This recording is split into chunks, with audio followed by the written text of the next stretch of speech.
Iran पर America और Israel के हालिया हमलों के बाद पश्चिम एशिया में जारी सैन्य तनाव अब एक बेहद खतरनाक और भयावह मोड़ लेता हुआ नजर आ रहा है। बीते कुछ दिनों में हालात तेजी से बिगड़े हैं और दोनों पक्षों के बीच हमले और जवाबी हमलों का सिलसिला लगातार जारी है। एक तरफ जहां ईरान की खाड़ी क्षेत्र में अमेरिका और उसके सहयोगी देशों के सैन्य ठिकानों को निशाना बनाते हुए हमलों की तीव्रता बढ़ा रही है, वहीं दूसरी ओर अमेरिका ने भी आक्रामक रुख अपनाते हुए हिंद महासागर में एक ईरानी पोत को डुबो दिया था। इस हमले में 80 से ज्यादा लोगों की मौत होने की खबर अब सामने आई थी। इसी बीच अब एक बड़ी जानकारी सामने आई है जिसने पूरे क्षेत्र में सुरक्षा चिंताओं को और ज्यादा बढ़ा दिया है। रिपोर्ट्स के मुताबिक ईरान ने कतर में मौजूद अमेरिका की एक अत्यंत महत्वपूर्ण मिसाइल चेतावनी प्रणाली यानी कि डिफेंस सिस्टम को निशाना बनाया है। बताया जा रहा है कि ईरान के हमलों में इस रेडार सिस्टम को गंभीर नुकसान पहुंचा है। इस प्रणाली को अमेरिका की सैन्य नेटवर्क का बेहद अहम माना जाता है और इसे अक्सर अमेरिका की आंख भी कहा जाता है, क्योंकि यही सिस्टम दूर से आने वाले मिसाइल हमलों का सबसे पहले पता लगाने में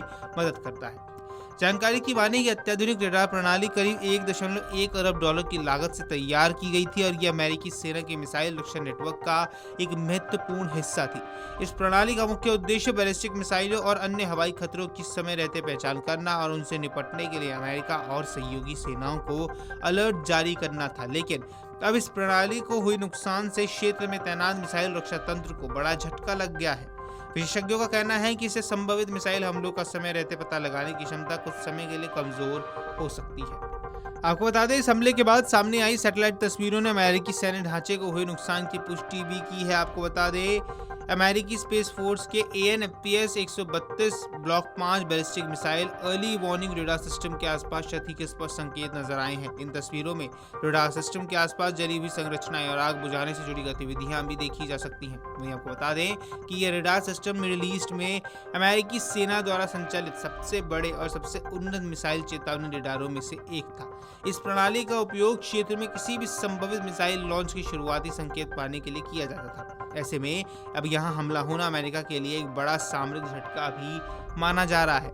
अब सवाल ये भी उठ रहे हैं कि आखिर ईरान इस मजबूत सुरक्षा प्रणाली को निशाना बनाने में आखिर कैसे सफल हो गया। ईरान की इस्लामिक रेवोल्यूशनरी गार्ड कॉर्प्स यानी कि IRGC ने यहाँ दावा किया कि हमला एक सटीक और योजनाबद्ध मिसाइल हमले के जरिए किया गया। हालांकि कुछ सैन्य विशेषज्ञों का मानना है कि संभव है इस हमले में कम लागत वाले हमलावर ड्रोन का इस्तेमाल किया गया हो। रिपोर्ट्स की माने तो ये ड्रोन संभवतः शाहिद सीरीज के हो सकते हैं, जिसे ईरान पहले भी कई संघर्षों में इस्तेमाल कर चुका है। इन ड्रोन्स की खासियत ये होती है कि अपेक्षाकृत सस्ते होते हैं लेकिन बेहद खतरनाक साबित होते हैं।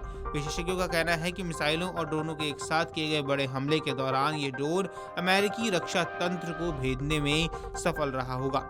इस हमले को इसलिए भी गंभीर माना जा रहा है क्योंकि जिस रेडार प्रणाली को नुकसान पहुंचा है वह अमेरिका के अपग्रेडेड अर्ली वार्निंग रेडार यानी कि UEWR कार्यक्रम का हिस्सा थी। इस प्रणाली को अमेरिकी रक्षा कंपनी रथियॉन ने विकसित और अपग्रेड किया है। रेडार सिस्टम 5000 किलोमीटर तक की दूरी पर बैलिस्टिक मिसाइलों और अन्य हवाई खतरों को ट्रैक करने की क्षमता रखता है। Video desk amarujala.com। अगर आप ये वीडियो YouTube पर देख रहे हैं तो हमारे चैनल को सब्सक्राइब कर बेल आइकन दबाएं और Facebook पर देख रहे हैं तो हमारे पेज को लाइक करें।